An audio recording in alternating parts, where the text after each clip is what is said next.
tous, bienvenue sur Enzo TV, je suis Enzo Foucra, c'est un plaisir de vous retrouver au REM Gym pour cette avant-dernière vidéo de ce programme prise de masse en split.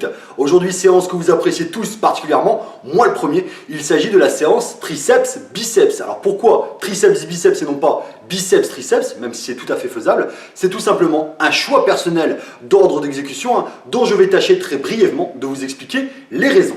Alors je vous rappelle qu'à l'issue de la dernière vidéo, je vous proposerai des exemples de répartition hebdomadaire de ces 5 séances, répartition qui devra répondre à une certaine logique.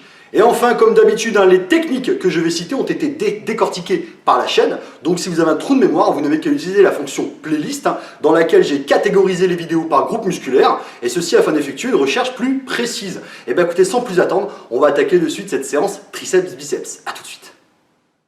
Alors très brièvement, pourquoi je vous conseille de débuter cette séance par le travail des triceps? Et bien pour deux raisons majeures. La première, c'est que si vous commencez par le travail des biceps, l'accumulation de sang liée à la congestion et la raideur musculaire du fin de travail biceps risque d'occasionner chez certains pratiquants une gêne à pouvoir effectuer une extension complète du bras. Donc de facto, pourra avoir un impact sur votre amplitude lors du travail des triceps. Alors qu'à contrario, des triceps congestionnés n'aura absolument aucune incidence sur votre capacité de flexion.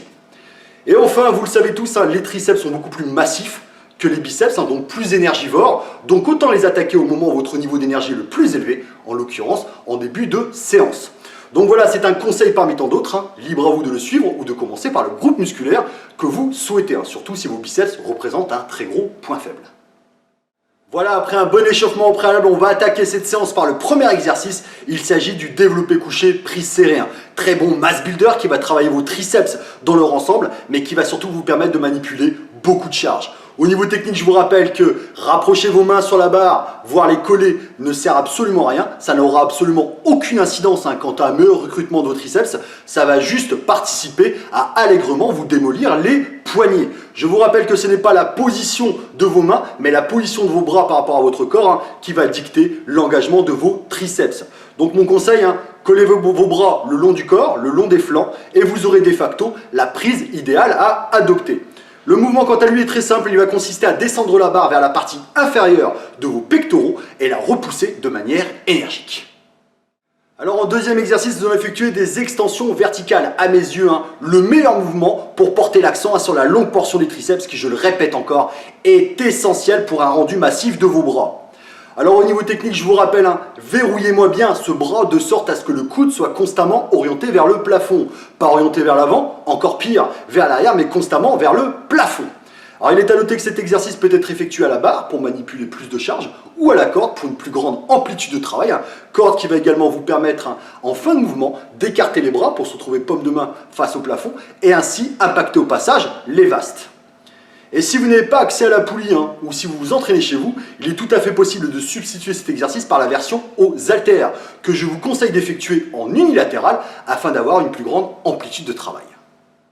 En troisième exercice, nous allons effectuer des extensions à la poulie, un très bon finisher qui va porter l'accent cette fois-ci sur les vastes et ainsi nous garantir d'avoir travaillé nos triceps dans leur ensemble. Au niveau technique, je vous rappelle, gardez bien les coudes verrouillés, fixés le long du corps. Et je vous rappelle que vous avez une poulie qui vous offre une tension continue. Donc sur la phase excentrique, ne vous arrêtez pas à 90 degrés. Je le vois encore trop souvent en salle. Profitez de cette capacité de stretch en remontant plus haut et ainsi étirer au maximum vos triceps.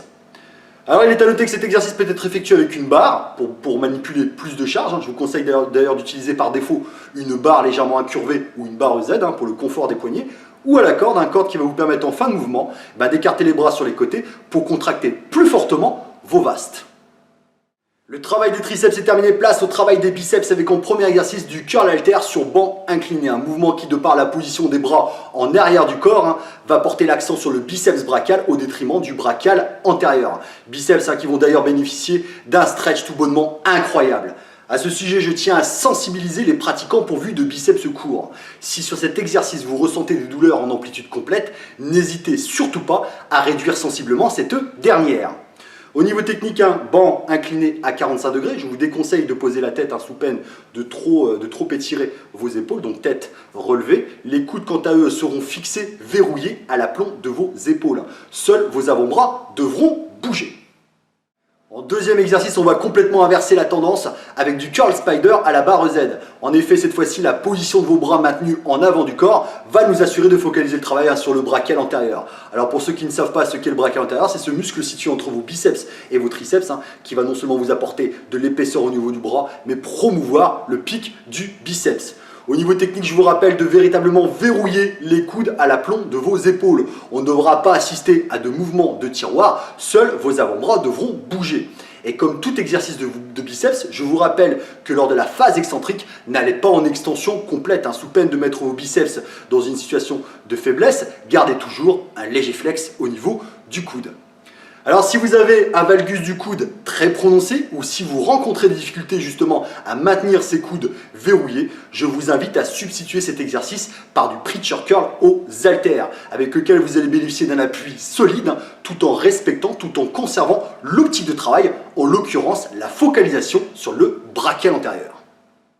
En troisième et dernier exercice biceps, un très grand classique, il s'agit du curl prise marteau, un mouvement qui va bien sûr travailler vos biceps, mais également vos avant-bras, et notamment le long supinateur, ce muscle le plus massif de vos avant-bras. Il est à noter que vous pourrez l'effectuer aux haltères, pour manipuler plus de charge, ou à la poulie corde, d'ailleurs cette variante a ma préférence, pour profiter de la tension continue. Quoi qu'il en soit, je vous rappelle qu'au niveau technique, coude verrouillé contre le corps, je vous conseille également de garder les avant-bras dans l'axe de vos épaules. Ne les rapprochez pas du corps, sous peine d'effacer le bras levier, ce qui aurait pour incidence une réduction considérable de l'engagement de vos avant-bras, transformant ainsi cet exercice en crossbody hammer curl. Et voilà qui conclut cette séance triceps-biceps, bien sûr, séance à n'effectuer qu'une seule fois dans la semaine. Alors avant de clore cette vidéo, je vais répondre à une question à laquelle j'avais déjà rapporté plusieurs fois une réponse, mais qui m'est trop souvent posée. En l'occurrence, doit-on conserver la même charge de travail sur toutes les séries? La réponse est non. Je vous rappelle qu'une diminution du nombre de répétitions entraîne inéluctablement une augmentation de la charge de travail, aussi légère soit-elle. C'est le principe de surcharge progressive qui va vous permettre de gagner en force, mais également en masse. Voilà, je vous invite à aller sur mon site internet enzocoach.fr si vous voulez bénéficier de coaching distance, que ce soit en termes de plan alimentaire ou de plan d'entraînement personnalisé. Le lien du site sera en description de la vidéo. Je tiens également à remercier mon partenaire Prozis pour la confiance qu'il me porte. Prozis qui vous offre une réduction de moins 10% sur chacune de vos commandes, et ce en permanence, avec le code qui s'affiche dès à présent. Donc merci à eux et merci pour leur confiance. Donc voilà, cette vidéo est terminée, j'espère qu'elle vous a plu. Si c'est le cas, n'hésitez pas les amis, abonnez-vous à la chaîne et mettez un petit pouce bleu, ça fait toujours plaisir, c'est un signe de soutien.